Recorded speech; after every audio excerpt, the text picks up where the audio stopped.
nós temos vários problemas em países subdesenvolvidos que estão levando a fluxos migratórios, sejam guerras, conflitos locais, guerras civis ou até mesmo problemas ambientais que está levando a deslocamento de pessoas. Temos problemas políticos com ditaduras também que têm forçado o deslocamento de pessoas e depois guerras regionais que também têm feito isso. E o número tem sido incrível, né? Ao longo da história nunca houve, num curto espaço de tempo, uma intensidade tão grande. E aí, como é aquilo que nós falamos, para nós isso parece caótico. Mas talvez né, numa perspectiva eterna, seja um mover de Deus para dizer, olha só, deixa eu deslocar pessoas para que haja encontros entre cristãos e essas comunidades que outrora não ouviram e talvez nunca ouviriam o evangelho onde estavam, para que agora os cristãos preguem o evangelho.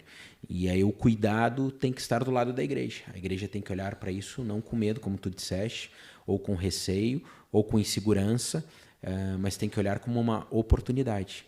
Tem que olhar e falar, opa, agora essas pessoas estão no meu terreno, talvez eu possa aqui aproveitar, eu tenho que aproveitar para pregar o evangelho. Na verdade, eu até vejo que, por um lado, Deus até nos está facilitando a possibilidade de fazer a sua obra.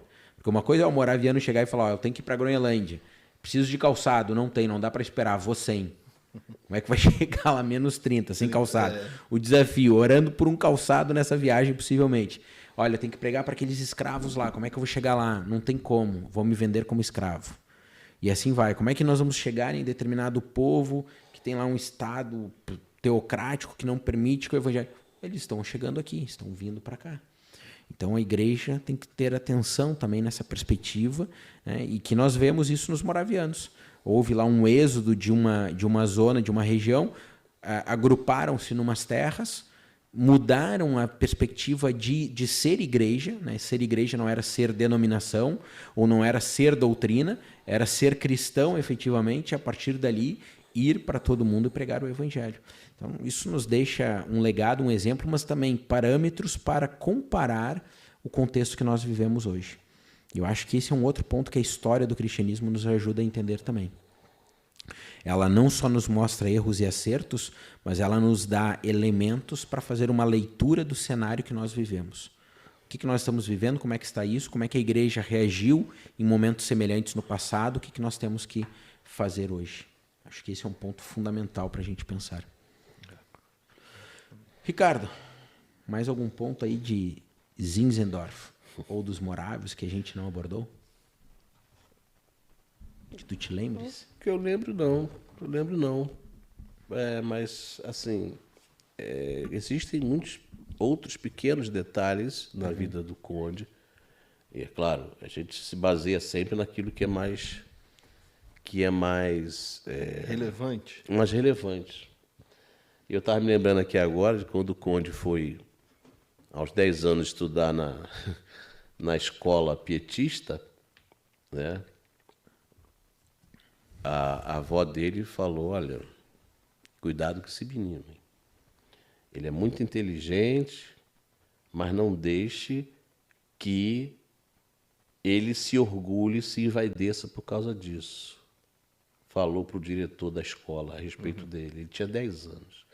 E por ela ter falado isso para o diretor da escola, Zinzendorf começou a ser perseguido na escola. Né? Foi uma palavra que trouxe prejuízo para ele. Ele começou a ser perseguido. Tudo que acontecia de ruim na escola, a culpa recaía sobre ele. Ele sofreu punições, ele apanhou, ele foi humilhado. E uma vez, em sala de aula, depois dele ter sido humilhado, ele falou em latim para a turma toda. Ele falou em latim, porque ele dominava o latim, dominava o grego, e ele só não era muito bom no hebraico. E ele falou em latim para a turma, olha, vocês pensam que esses sofrimentos vão me enfraquecer? Esses sofrimentos são para me fortalecer. E ele fala isso. E tem vários detalhes assim. Ele sofreu muito lá. Os tutores dele, ele sofreu na mão dos tutores também. Mas, com certeza, era Deus forjando o caráter desse homem, para que ele viesse a ser o que foi. E foi ali, né, quase que o pai de uma grande comunidade. Né? Exatamente. Então, nós vemos aí mais uma comprovação, né, de que os planos de Deus muitas vezes nos levam para um caminho de sofrimento e de dor. E nessa experiência dolorida que eventualmente nós passamos, tem um plano de Deus para nos preparar para algo maior que depois vem no futuro, e no momento ali podemos não perceber, não nos ater, mas Deus está controlando todas essas coisas. Fica aí um testemunho, né, eu diria, a partir da história, a partir da vida de um personagem de uma comunidade, um grande ensinamento, um grande exemplo para a igreja nos dias de hoje. Ricardo, muito obrigado pela tua presença e por partilhar esse conteúdo todo conosco. Eu que agradeço. Nada. Muito bem, obrigado aí, Rafael. Nós agradecemos. É verdade, obrigado, Rafael, também pelo tempo e pela partilha aqui de ideias.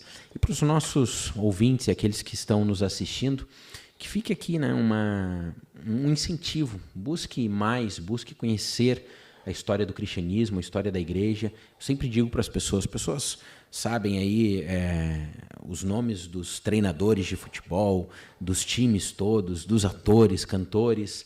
Por que não saber o nome dos personagens da história do cristianismo?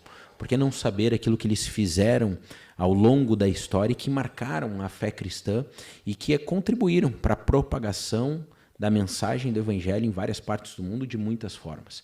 Então isso também fica aqui um incentivo vendo, né, neste testemunho que nós ouvimos hoje do Conde Zinzendorf e da comunidade dos Morávios, um grande exemplo, algo que nos ensina, e não só aqui, há muitos outros personagens que podem nos ensinar.